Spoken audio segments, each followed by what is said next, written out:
Bonjour Bertrand. Bonjour. Vous êtes vous-même policier municipal. Vous êtes même vice-président du syndicat national des policiers municipaux. Vous dites, je ne comprends pas qu'on ait encore ce débat en France. Pour quelle raison? Écoutez, est-ce qu'on se pose la question pour les convoyeurs de fonds? Ah non, ils transportent de l'argent. C'est sûr, c'est plus important de protéger l'argent que la vie des gens. Parce que c'est ça, en fait, en fin de compte.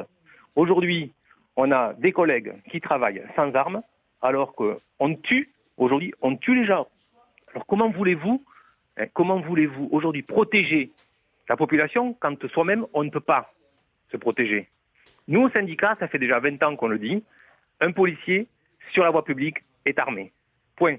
On ne se pose pas des questions. Parce qu'en face de nous, ils ne se posent pas de questions. On n'ouvre pas le débat. Pour les djihadistes, eux, il n'y a pas de débat. Ils ont l'armement. Donc vous estimez que vous êtes particulièrement exposé en étant sur la voie publique, en portant un uniforme. Le terroriste, en gros, ne fait pas de distinction. S'il voit un policier, il ne cherche pas à savoir si c'est un policier national ou un policier municipal. On l'a d'ailleurs vu à plusieurs reprises. Voilà, il suffit simplement de raconter l'histoire qui s'est passée avec Aurélie Fouquet. Tout à fait. Avec Larissa Jean-Philippe. Et aujourd'hui, on a des gens qui se font élire maire et qui n'arment pas leur police municipale. Mais moi, je dis à ces gens-là, mais ne faites pas maire. Personne ne vous a mis le couteau sous la gorge. Alors, si vous avez une police municipale, vous l'armez.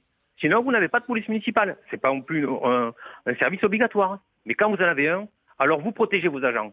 Pour que vos agents puissent protéger les gens, les administrés et eux-mêmes. Alors justement, en parlant de protection, ce qui est intéressant aussi de regarder, Bertrand, et je suis sûre que vous allez abonder dans mon sens, c'est que manifestement les polices qui sont armées, les polices municipales qui sont armées, ne le sont pas toutes de la même manière. Là aussi, il y a un vrai débat. Ah oui, là c'est pareil. Sachez que le policier municipal qui a une arme à feu n'a pas la même arme que la police ou la gendarmerie ou les douanes. Eux ont une arme avec du 9 mm, donc une arme avec des munitions de guerre. Et nous, c'est 7,65, c'est-à-dire comme il y a 40 ans, le policier national ou le gendarme qui avait du 7,65, ou alors un revolver anti-spécial. Pourquoi faire de tant de distinguos? Ouais, c'est la raison pour laquelle vous avez écrit à Manuel Valls en début de semaine.